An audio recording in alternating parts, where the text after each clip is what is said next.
So before we talk about Justin Gonzalez at Bellator 295, this is the first time you're coming into a fight off of back-to-back losses. How has that changed your approach, if it has at all? And what's the biggest thing you've learned from that? It hasn't really changed my approach. I'm still training super hard and stuff like that. So, I mean, yeah, I don't know, to be honest.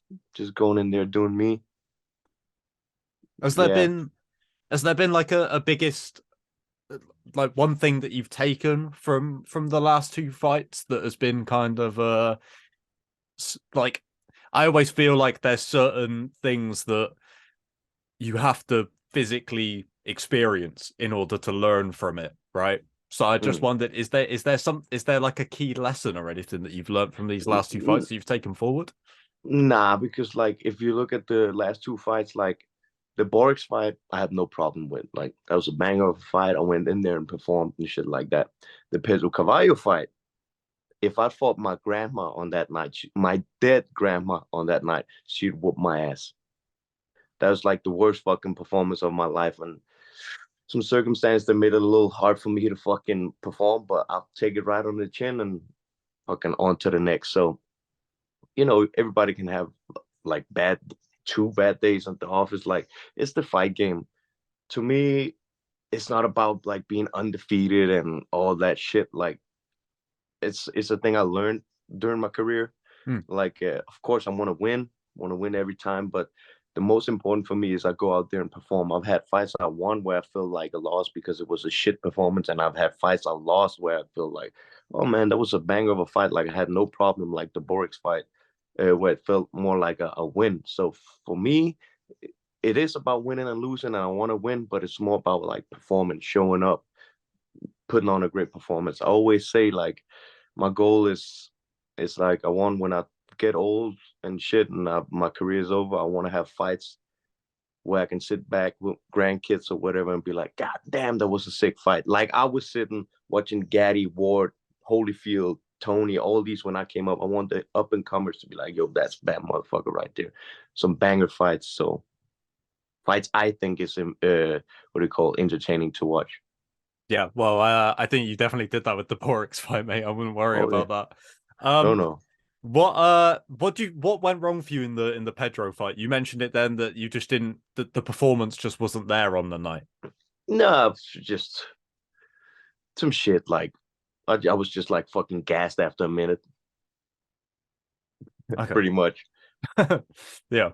I heard you reference this in interviews before, and I think I'm sure they used to say it about your fighting style when you used to be on Cage Warriors, like on commentary and stuff.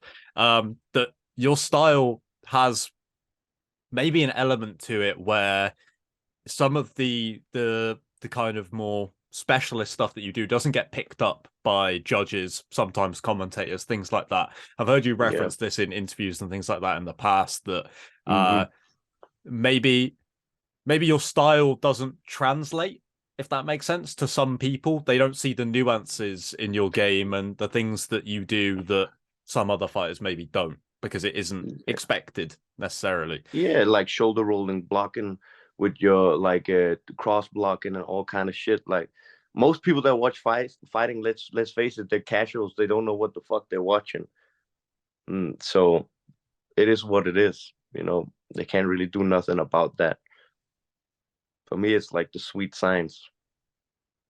Yeah, So I'm sure that's the kind of thing that when you watch back a fight, like you said, even if you have lost, if you're watching the fight back and you can see that you're doing all those right things, you're like, well, I did what I wanted to go and do in there, right? Like it's yeah, those yeah. little For nuances example, that I'm sure you pick if up I on. take the Borix fight into consideration, a lot of people was like, "Oh, why didn't you wrestle and shit like that?"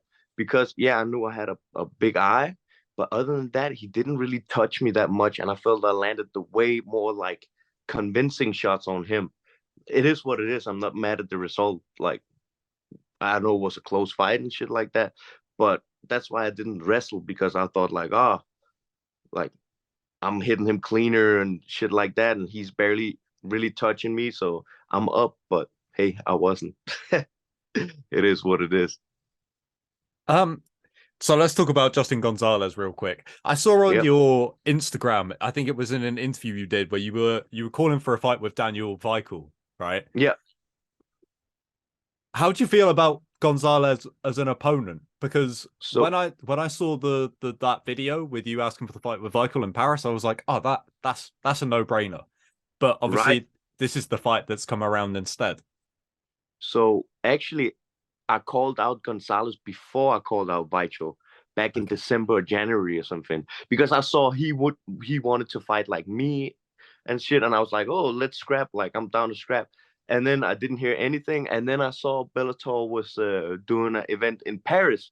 I was like, okay, this makes like 100% sense that me and Vichel like we write from that region and stuff like that. It makes total sense. So I just started trolling him a little bit, and that didn't come to fruition. And then I actually asked for Gonzalez, and then yeah, it came about. So it was perfect. What have you made of Gonzalez from the fights you've seen him in Bellator?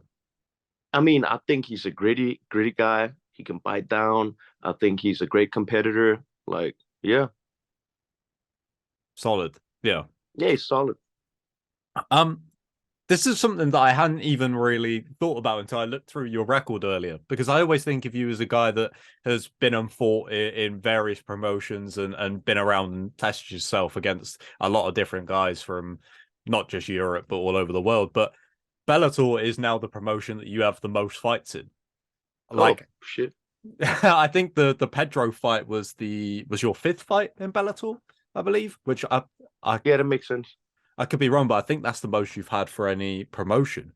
But Yeah. like, how have you found Bellator now that we're, like I said, this is the now the promotion you've had the most fights in? Like looking back to where you started with Bellator, how have the years gone? And do you feel like you're at a stage that you thought you would be at by now?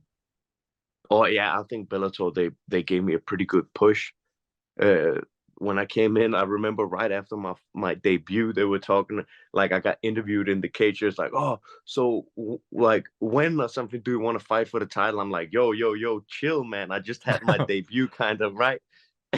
And then fighting Saul Rogers, who's a monster. And then in my third fight, I fought Sanchez, who just fought for the title. Fourth fight, I was main event. So yeah, Bellator been taking fucking good care of me Yeah, all I mean, around. Super cool cats all around.